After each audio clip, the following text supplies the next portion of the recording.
Hi ಎಲ್ರಿಗೂ ನಮಸ್ಕಾರ ಸ್ನೇಹಿತರೆ, ಯೂನಿವರ್ಸ್ ಲೋ ಚಾನಲ್ಗೆ ನಿಮ್ಮೆಲ್ರಿಗೂ ಸ್ವಾಗತ. ಕಲರ್ಸ್ ಕನ್ನಡದ ಗಿಚ್ಚಿ ಗಿಲಿ ಗಿಲಿ ಪ್ರೋಗ್ರಾಮ್ಗೆ ರಕ್ಷಿತಾ ಗೆಸ್ಟ್ ಆಗಿ ಎಂಟ್ರಿ ಕೊಡಲಿದ್ದಾರೆ. ಇಲ್ಲಿ ಬರೀ ಗೆಸ್ಟ್ ಆಗಿ ಅಲ್ಲ, ಇನ್ನು ಮುಂದೆ ಗಿಚ್ಚಿ ಗಿಲಿ ಗಿಲಿ ಪ್ರೋಗ್ರಾಂನಲ್ಲಿ ನೀವು ರಕ್ಷಿತಾನ ಶನಿವಾರ ಭಾನುವಾರ ಪ್ರತಿದಿನ ಕೂಡ ನೋಡಬಹುದು. ಇಲ್ಲಿ ಮೊದಲಿಗೆ ಕಲರ್ಸ್ ಕನ್ನಡದವರು ಗಿಚ್ಚಿ ಗಿಲಿ ಗಿಲಿ ಪ್ರೋಗ್ರಾಮ್ಗೆ ರಕ್ಷಿತಾಳನ್ನು ಗೆಸ್ಟ್ ಆಗಿ ಕರೆಸಿದ್ದಾರೆ. ಬರೀ ರಕ್ಷಿತಾನ ಮಾತ್ರ ಅಲ್ಲ, ಮಲ್ಲಮ್ಮನನ್ನು ಕೂಡ ಗೆಸ್ಟ್ ಆಗಿ ಕರೆಸಿದ್ದಾರೆ. ಈಗ ರಕ್ಷಿತಾ ಕೈಲಿ ಮೊದಲಿಗೆ ಮೈಕ್ ಕೊಡ್ತಾರೆ. ಮೈಕ್ ಕೊಟ್ಟಾಗ ರಕ್ಷಿತಾ ಹೇಳ್ತಾಳೆ, ನಿನ್ನ ಜನ ಈಗ ಎಷ್ಟು ಪ್ರೀತಿಸ್ತಾರೆ, ಹೇಗಿದೆ ರೆಸ್ಪಾನ್ಸ್ ಅಂತ ಸಾಧು ಕೋಕಿಲ್ ಸರ್ ಕೇಳಿದಾಗ ರಕ್ಷಿತಾ ಹೇಳ್ತಾಳೆ, ನನಗೆ ಜನಗಳು ಬಂದು ತಬ್ಕೊಂಡಾಗೆ ಗೊತ್ತಾಗುತ್ತೆ ಅವರು ನನ್ನನ್ನು ಎಷ್ಟು ಪ್ರೀತಿಸ್ತಾರೆ ಅಂತ ಅಂತ ಹೇಳ್ತಿದ್ದಾಗೆ ಸಾಧು ಕೋಕಿಲ್ ಸರ್ ನಡಿರೋ ಎಲ್ಲರೂ ಕೂಡ ಹೋಗಿ ತಪ್ಕೊಳ್ಳೋಣ ಅಂದಾಗ ಅಲ್ಲಿರುವ ಎಲ್ಲ ಕಂಟೆಸ್ಟೆಂಟ್ ಹಾಗೂ ಎಲ್ಲ ಸದಸ್ಯರು ಕೂಡ ಹೋಗಿ ತಪ್ಪಿಕೊಳ್ಳಲು ಹೋಗ್ತಾರೆ. ರಕ್ಷಿತಾ, ಅಯ್ಯೋ ಸರ್, ನಾನು ಹಾಗೆ ಅಲ್ಲ ಹೇಳಿದ್ದು, ನೀವು ಹೇಗೇಗೋ ತಿಳ್ಕೊಬೇಡಿ ಅಂತ ಸಾಧು ಕೋಕಿಲ್ ಸರ್ ಹೇಳ್ತಾಳೆ. ಆಗ ಎಲ್ಲರೂ ಕೂಡ ನಗ್ತಾ ಇರ್ತಾರೆ. ಚಿಗಿಲಿಗಿಲಿ ಪ್ರೋಗ್ರಾಮ್ನ ಒಂದು ಸ್ಕ್ರಿಪ್ಟ್ನಲ್ಲಿ ರಕ್ಷಿತಾ ಕೂಡ ಕಾಣಿಸಿಕೊಂಡಿದ್ದಾಳೆ. ಆ ಸ್ಕ್ರಿಪ್ಟ್ನಲ್ಲಿ ಅವಳ ಕಾಮಿಡಿ ನೋಡಂತೂ ಜಡ್ಜಸ್ ಅಂತೂ ಬಿದ್ದು ಬಿದ್ದು ನಕ್ಕಿದ್ದಾರೆ ಅಂತಲೇ ಹೇಳಬಹುದು. ಕಾಮಿಡಿಗೆ ಅಂತ ಹೇಳೋ ಬದಲು ಅವಳ ಮಾತಿಗೆ ಎಲ್ಲರೂ ನಕ್ಕಿದ್ದಾರೆ. ಒಂದು ಸ್ಕ್ರಿಪ್ಟ್ ನಡೀತಿರುತ್ತೆ, ಅಲ್ಲಿ ರಕ್ಷಿತಾರವರು ಮಾತನಾಡಬೇಕಿರುತ್ತದೆ. ಅದೇ ರೀತಿ ಮರಣ ಸರ್ ಅವರು, ಈಗ ನಂದು ಆದಮೇಲೆ ಈಗ ನೀನೇ ಮಾತಾಡಬೇಕಾಗಿರೋದು, ಮಾತಾಡಮ್ಮ ರಕ್ಷಿತಾ ಅಂದಾಗ ರಕ್ಷಿತಾ ಅಲ್ಲಿರುವ ಮಾತನ್ನ ಮರ್ತೇ ಬಿಟ್ಟಿರ್ತಾಳೆ. ಈಗ ಏನು ಹೇಳಬೇಕು ಎಂಬುದು ಆಕೆಗೆ ಗೊತ್ತಾಗೋದಿಲ್ಲ. ಆ ಅಂತಿರ್ತಾಳೆ. ಆಗ ಸೃಜನ್ ಸರ್ ಕೂಡ ಮುಂದಕ್ಕೆ ಬರಬೇಕು ಅಂತ ಹೇಳ್ತಾ ಇರ್ತಾರೆ. ಆಗ ಎಲ್ಲರೂ ಕೂಡ ಹೇಳು ರಕ್ಷಿತಾ ಅಂತ ಅವರು ಕೂಡ ನಗ್ತಾ ಇರ್ತಾರೆ. ಆಕೆಗೆ ಜ್ಞಾಪಕವೇ ಬರೋದಿಲ್ಲ. ಅಲ್ಲಿ ಮಾನಸ್ ಸರ್ ಅವರೇ ಅಲ್ಲೂ ಕೂಡ ಜ್ಞಾಪಿಸ್ತಾರೆ. ಅವಾಗ ರಕ್ಷಿತಾ ಆ ಸ್ಕ್ರಿಪ್ಟನ್ನು ಮುಂದುವರಿಸ್ತಾ ಹೋಗ್ತಾರೆ.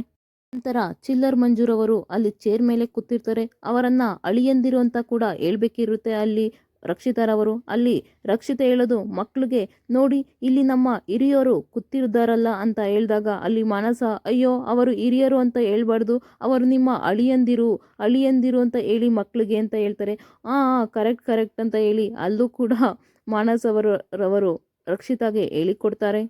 ಜಡ್ಜಸ್ ಅಂತೂ ರಕ್ಷಿತಾ ಮಾತನ್ನು ಕೇಳಿ ಫುಲ್ಲು ನಗಾಡ್ತಾ ಇರ್ತಾರೆ. ಮತ್ತೆ ಮೂರನೆಯದಾಗಿ ಆ ಸ್ಕ್ರಿಪ್ಟ್ನಲ್ಲಿ ಇನ್ನೊಂದು ವರ್ಡನ್ನು ಕೂಡ ಮರಿತಾರೆ. ಆ ವರ್ಡ್ ಯಾವುದಂದ್ರೆ ಕೈ ತಡ್ತಾ ಈ ಮಾತು ಅಂತ ಹೇಳ್ಬೇಕಿರುತ್ತೆ. ಅಲ್ಲೂ ಕೂಡ ಮನಸ್ಸವ್ರನ್ನ ಹಿಂಗೆ ಕೈ ತಡ್ತಾ ಏನೋ ಹೇಳ್ಬೇಕಲ್ಲ, ಏನು ಹೇಳಿ ಅಂತ ಕೇಳ್ತಾಳೆ. ಆಗ ಮನಸ್ಸರವರು ಮಾತು ಅಂತ ಹೇಳ್ಬೇಕು, ಹೇಳು ಅಂತ ಹೇಳ್ತಾರೆ. ಕರೆಕ್ಟ್ ಅಂತ ಕೈ ತಡ್ತಾ ಮಾತು ಅಂತ ಹೇಳ್ತಾರೆ. ಒಟ್ನಲ್ಲಂತೂ ಅಲ್ಲಿರೋ ಜಡ್ಜಸ್ಸು ಕಂಟೆಸ್ಟೆಂಟ್ ಎಲ್ಲ ಸಿಕ್ಕಾಪಟ್ಟೆ ಎಂಜಾಯ್ ಮಾಡ್ತಾರೆ ಅಂತಲೇ ಹೇಳ್ಬೋದು. ಹಾಗೆ ಅಲ್ಲಿರುವ ಚಿಲ್ಲರ ಮಂಜು, ಅಯ್ಯೋ ರಕ್ಷಿತ್ ಶೆಟ್ಟಿ, ನಿನ್ನ ಮಾತಂತೂ ಕೇಳಿ ನಮಗಂತೂ ಸುಸ್ತಾಗಿದೆ, ನಿನಗೆ ಹೇಳ್ಕೊಟ್ಟು ಅಂತ ಅವಳಿಗೆ ದೊಡ್ಡ ನಮಸ್ಕಾರ ಅಂತ ಕೈ ಮುಗಿತಾರೆ. ಒಟ್ಟಿನಲ್ಲಿ ಇಷ್ಟು ಸ್ಕ್ರಿಪ್ಟ್ ಇರುತ್ತೆ, ನೋಡಬೇಕಾಗುತ್ತೆ. ಅಲ್ಲಿ ನಿಜವಾಗ್ಲೂ ಅವಳು ಗೊತ್ತಾಗ್ಲಿಲ್ವಾ ಅಥವಾ ಏನು ಅಂತ.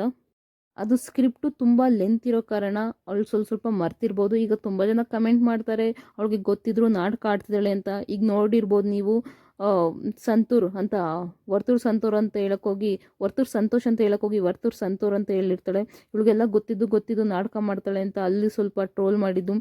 ಅದೇ ರೀತಿ ಕರಿಬೇವು ಸೊಪ್ಪು, ಅಲ್ಲೂ ಕೂಡ ಟ್ರೋಲ್ ಮಾಡಿದ್ರು, ಕರಿಬಸ್ ಸಂಪದನ ಕರಿಬೇವು ಸೊಪ್ಪು ಅಂತ ಅಂದ್ಲು ಅಂತ. ಸೊ ಹೀಗೆ ಟ್ರೋಲ್ ಆಗ್ತಾನೇ ಇದ್ದಾಳೆ. ಅವಳಿಗೆ ಗೊತ್ತಿದ್ರು ಈ ಥರ ಮಾಡ್ತಿದ್ದಾಳೆ ಅಂತ. ಅವಳು ವ್ಲಾಗ್ ನೋಡಿರೋರಿಗೆ ಗೊತ್ತಾಗಿರುತ್ತೆ. ಅವಳಿಗೆ ಆ್ಯಕ್ಚುಲಿ ಕನ್ನಡ ಬರಲ್ಲ. ಅವಳೊಬ್ಳಿಗೆ ವಿಕಾಸ್ ಅನ್ನೋರ್ಗೋ ಒಬ್ರಿಗೆ ಟ್ಯಾಂಕ್ಸ್ ಹೇಳಿದ್ಲು, ಇಲ್ಲಿ ನನ್ನ ಮಾತುಗಳು ಏನಾರು ನಾನು ಕನ್ನಡ ಸರಿಯಾಗಿ ಮಾತಾಡ್ತೀನಿ ಅಂದರೆ ಅದಕ್ಕೆ ಕಾರಣ ಅವರು ಅಂತ. ಸೊ ಅಲ್ಲಿರುವ ಹುಡುಗ ಎಲ್ಪ್ ಮಾಡ್ತಾರೆ ಇವಳ ಕನ್ನಡಕ್ಕೆ. ಇವಳೇನಾರು ತಪ್ಪು ಮಾಡಿದ್ರೆ ಹಿಂಗೆಲ್ಲ ಮಾತಾಡೋದು, ಈ ಥರ ಸರಿ ಮಾಡ್ಕೊ ಅಂತ ಅವಳು ಕನ್ನಡದಲ್ಲಿ ಸರಿ ಮಾಡ್ತಾರೆ. ಸೊ ಹಾಗಾಗಿ ಅವಳು ಇಲ್ಲಿ ಬೇಕು ಅಂತ ನಿಜವಾಗ್ಲೂ ಇಲ್ಲಿ ಆ ಥರ ಕನ್ನಡ ತಪ್ಪಾಗಿ ಮಾತಾಡೋದಿಲ್ಲ. ಇಲ್ಲಿ ಕನ್ನಡ ಚೆನ್ನಾಗಿ ಮಾತಾಡೋಕ್ಕೆ ಬಂದರೂ ಮಾತಾಡೋದು ಕಷ್ಟ ಆಗಿದೆ ಇತ್ತೀಚಿನ ದಿನಗಳಲ್ಲಿ ನಮ್ಮ ಕನ್ನಡಿಗರೇ. ಅದರಲ್ಲೂ ರಕ್ಷಿತಾ ಇಲ್ಲೇನು ಬೆಳೆದಿಲ್ಲ. ಅವಳು ಉಡುಪಿಯಲ್ಲಿ ಅವ್ರ ಅಜ್ಜಿ ಮನೆಗೆ ಬರ್ತಿದ್ಲು ಅಷ್ಟೇ. ಅವಳು ಬೆಳೆದಿರೋದೆಲ್ಲ ಮುಂಬೈಯಲ್ಲಿ, ಅಲ್ಲಿ ಜಾಸ್ತಿ ಹಿಂದಿ ಮಾತಾಡ್ತಾರೆ. ಸೊ ಹಾಗಾಗಿ ತುಳುನೂ ಬರುತ್ತೆ ಅವಳಿಗೆ. ಹಾಗಾಗಿ ಅವಳಿಗೆ ಅಷ್ಟು ಕನ್ನಡ ಗೊತ್ತಿಲ್ಲ. ಅದರಲ್ಲೂ ಕಲ್ತ್ಕೊತಿದ್ದಾಳೆ, ಅದಕ್ಕೆ ಖುಷಿ ಪಡಿ. ಅದರಲ್ಲೂ ಅಯ್ಯೋ ಅವಳು ಬೇಕು ಅಂತ ನಾಟಕ ಮಾಡ್ತಾಳೆ, ಹಾಗೆ ಹೀಗೆ ಅಂತ ಮಾತಾಡ್ತಾರೆ. ಅವಳು ಬಿಗ್ ಬಾಸ್ ಮೇಲೂ ಅದೇ ರೀತಿ ಮಾತಾಡ್ತಿದ್ರು, ಅಲ್ಲೂ ನಾಟಕ ಅಂತೀರ. ಈಗ ಹೊರಗಡೆ ಬಂದು ಮಾತಾಡ್ತಿದ್ರು, ಅಲ್ಲೂ ನಾಟಕ ಅಂತೀರ. ಒಟ್ನಲ್ಲಿ ನಮ್ಮ ಜನಗಳು ಅವಳನ್ನ ಹಂಗ್ಸೋದು ಬಿಡಲ್ಲ, ಅವಳು ಬೆಳೆಯೋದು ಬಿಡಲ್ಲ. ಸೊ ಈಗ ಆಗ್ತಿದೆ. ನಿಮ್ಮ ಪ್ರಕಾರ ರಕ್ಷಿತಾ ಬೇಕು ಅಂತ ಹಂಗೆ ಕನ್ನಡ ಮಾತಾಡ್ತಾಳ, ಅಥವಾ ಅವಳಿಗೆ ಕನ್ನಡ ಬರೋದೇ ಅಥವಾ ಬಂದರೂ ಕೂಡ ಈ ಥರ ಫೇಮಸ್ ಆಗಬೇಕು ಅಂತ ಆ ಥರ ಕನ್ನಡ ಮಾತಾಡ್ತಾಳೆ ಅಂತ ದಯವಿಟ್ಟು ಕಮೆಂಟ್ ಬಾಕ್ಸಲ್ಲಿ ಕಮೆಂಟ್ ಮಾಡಿ. ನನ್ನ ಪ್ರಕಾರ ರಕ್ಷಿತಾ ಇರೋದೇ ಹಾಗೆ ಅಂತ ಅನಿಸುತ್ತೆ ನನಗೆ. ನಿಮ್ಗೇನು ಅನ್ನಿಸ್ತಿದೆ? ಗಿಚ್ಚಿ ಗಿಲಿ ಗಿಲಿಲಿ ರಕ್ಷಿತಾ ಮುಂದುವರಿಬೇಕಾ ಅಥವಾ ಬೇಡವಾ ಅಂತ ಕೂಡ ಕಮೆಂಟ್ ಬಾಕ್ಸಲ್ಲಿ ಕಮೆಂಟ್ ಮಾಡಿ. ನನ್ನ ಪ್ರಕಾರ ರಕ್ಷಿತಾ ಮುಂದುವರಿತಾಳೆ ಅನಿಸುತ್ತೆ. ಯಾಕಂದರೆ ಅವಳ ವರ್ಡ್ ಕನ್ನಡ ಅರ್ಧಬರ್ಧ ಮಾತಾಡೋದ್ರಿಂದನೇ ಅವಳು ಫೇಮಸ್ ಆಗಿರೋದು. ಅದೇ ರೀತಿ ಇಲ್ಲಿ ಗಿಚ್ಚಿ ಗಿಲಿಯವರು ಕೂಡ ಅವಳನ್ನ ಕರ್ಕೊಂಡು ಸ್ವಲ್ಪ ಫೇಮ್ ತಗೊಳ್ತಾರೆ ಅಂತ ನನ್ನ ಅನಿಸಿಕೆ. ನಿಮ್ಮ ಅನಿಸಿಕೆ ಏನಂತ ದಯವಿಟ್ಟು ಕಮೆಂಟ್ ಬಾಕ್ಸಲ್ಲಿ ಕಮೆಂಟ್ ಮಾಡಿ. ಪೂರ್ತಿ ವಿಡಿಯೋ ನೋಡಿದ್ದಕ್ಕಾಗಿ ಧನ್ಯವಾದಗಳು.